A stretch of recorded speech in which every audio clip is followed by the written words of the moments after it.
Hi there, I'm Jackie Thomas Teague from Bloom Property Management. I'm here renovating one of my own properties. This property I've had for a long time, and this is the second renovation of the bathroom, and hopefully we got right this time a lot of things that we got wrong the first time. First time round, the builders we employed put budget ahead of durability, so they put in things like MDF skirting boards, which is a terrible idea in general and especially a bad idea in bathrooms. So not surprisingly, they rotted because of a really bad design layout of the bathroom where the shower was over the bath against this wall here. We used to have a shower head up here and the bath beneath it that was a shower over bath situation, and people would reach through from the shower to get their shampoo or soap or whatever they kept on the windowsill, and that let lots of water into the corner of the windowsill. As soon as there's a crack in the paint, that starts to rot that out, and that rotted out a whole heap of stuff underneath, including the floor. So we've got plywood on the floor now instead of the lovely timber flooring that there used to be, and we're going to cover this over with nice vinyl to make that look lovely. So that's one design issue, is showers over baths or showers that are close to window frames, so be mindful of that.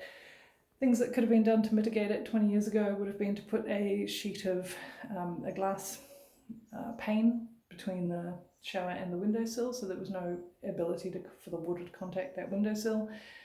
It isn't always possible to do that if properties are quite tight in that area, so use your best decision. So we've fixed that by separating out the bath from the shower, so put bath over here.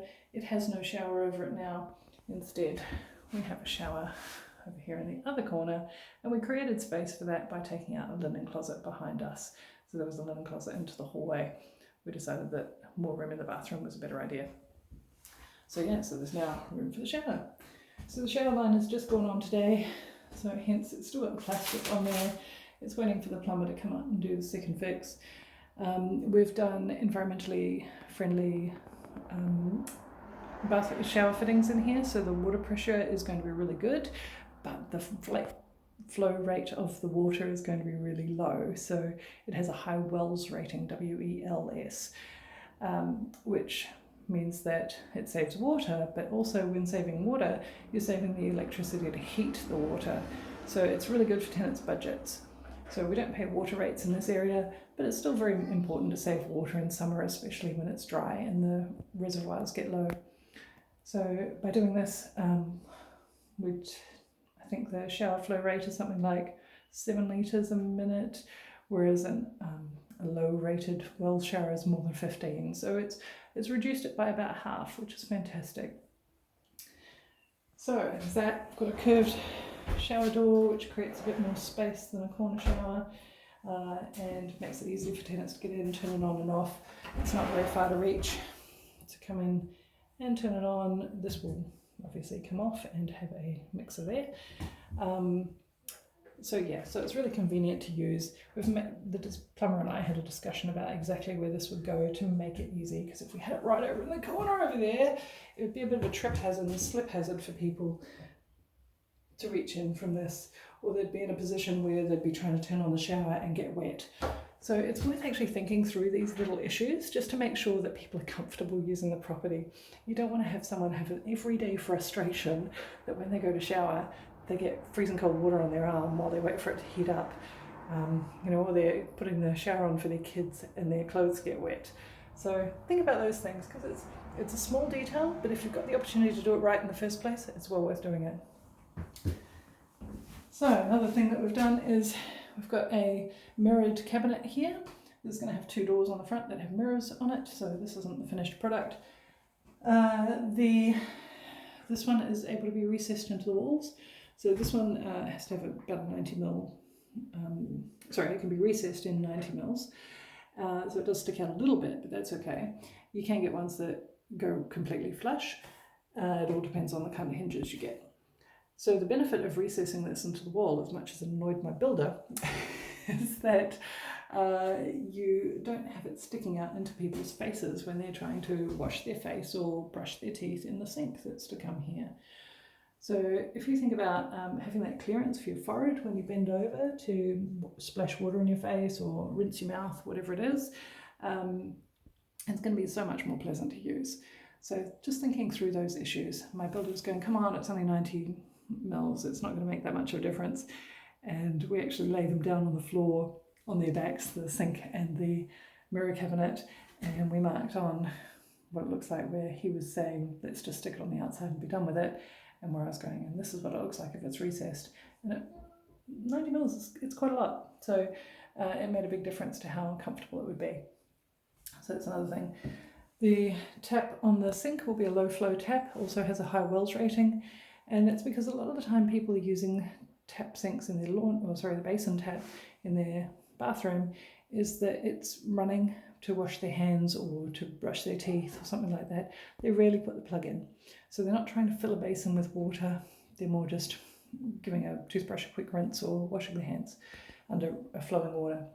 So reducing the flow rate there can really help save them money in terms of heating water with electricity, and also save water use, which is great for our environment, and also the council takes pressure off the council to supply water and deal with wastewater. So there's really good benefits. I've saved money on the basin, by the way, because we got it from a company that is a very large plumbing company, and it has some stock that it just goes at the end of line, or it's got a very slight scratch, or some other reason why it's not saleable at full price. And just by keeping an eye on there, things that come up from time to time and grabbing what we think would be useful, we've got some really good bargains. When they occasionally have $1 reserves on Trade Me, and I got a basin for $20 once. I was very happy with that. I had to keep it in my garage for maybe a year and a half until I had a use for it, but I'm a landlord, I have uses for these things. So I just need a bigger garage, clearly. Keeping an eye out for things like that. I wouldn't get a second-hand or floored shower stall, because you don't want to have issues with leaks in it, right? I want to know that there's a guarantee on this baby and that it's going to last the distance in time. If something goes wrong with that, I'm back to replacing floors and joists and all sorts of fun stuff. What else can I tell you about? So in terms of low flow taps, we don't have a low flow tap for the bath, because you don't sit there running the bath just to wash your hands under it, right?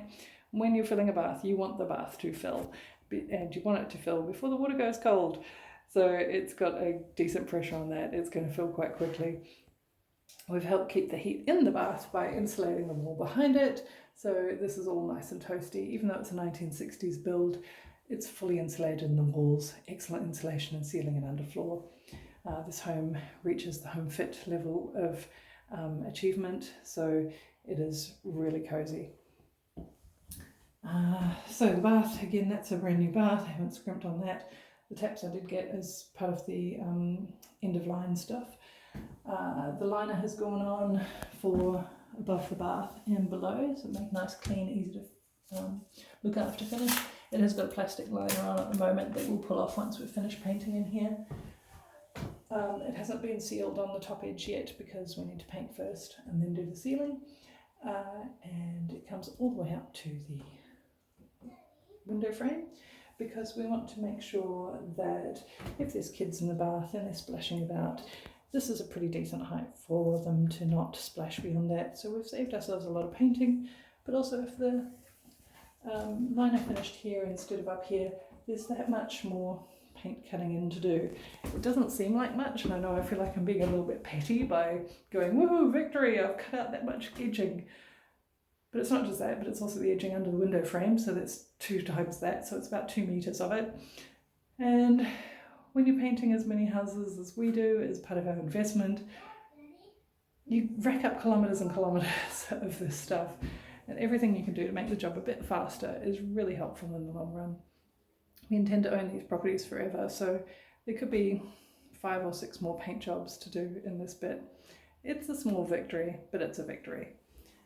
What else can I tell you about this? So the window glass is proper obscure glass. So that's got, it's laminated, it's got an obscure layer in the middle of it. It's a bit like tracing paper.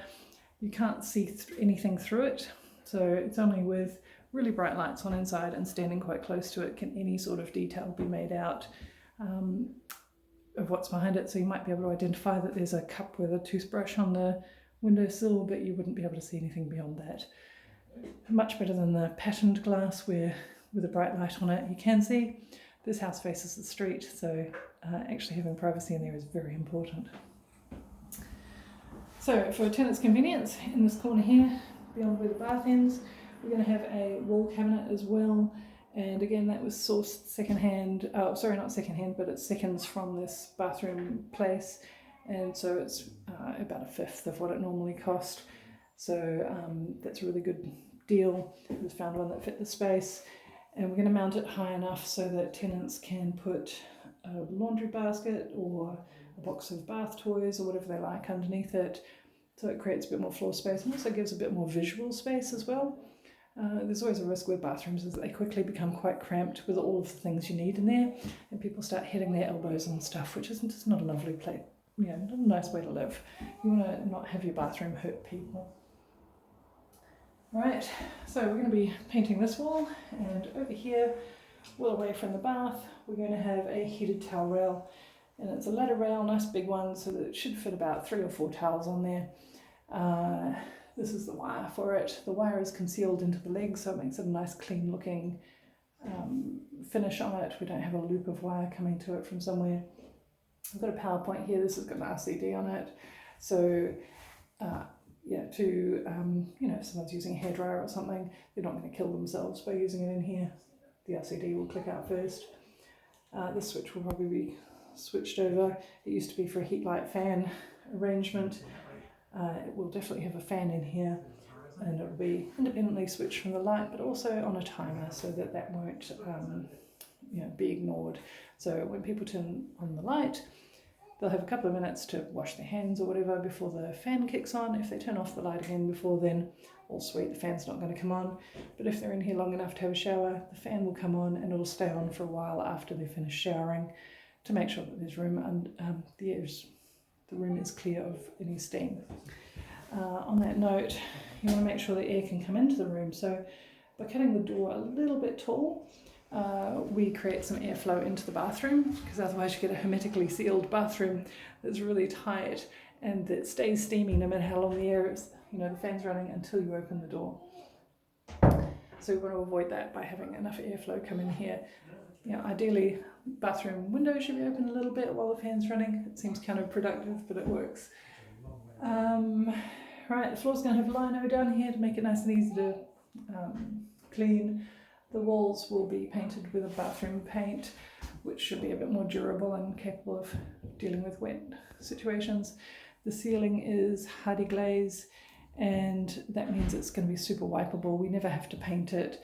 If it gets any mold on it or anything, it's going to be easy to deal with. In an ideal world, my walls would also be Hardys.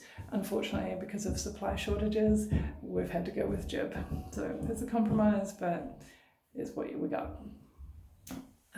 So I think that concludes the tour of our bathroom and how we've made it as comfortable for tenants as possible, also really good for their economy and their household budget by doing some energy saving features. It's good for the planet by being water friendly, and it's going to look fantastic and be really comfortable to use. So if you want any advice on how to think through these kind of projects, follow me for more or get in touch with Jackie at Bloom Property Management.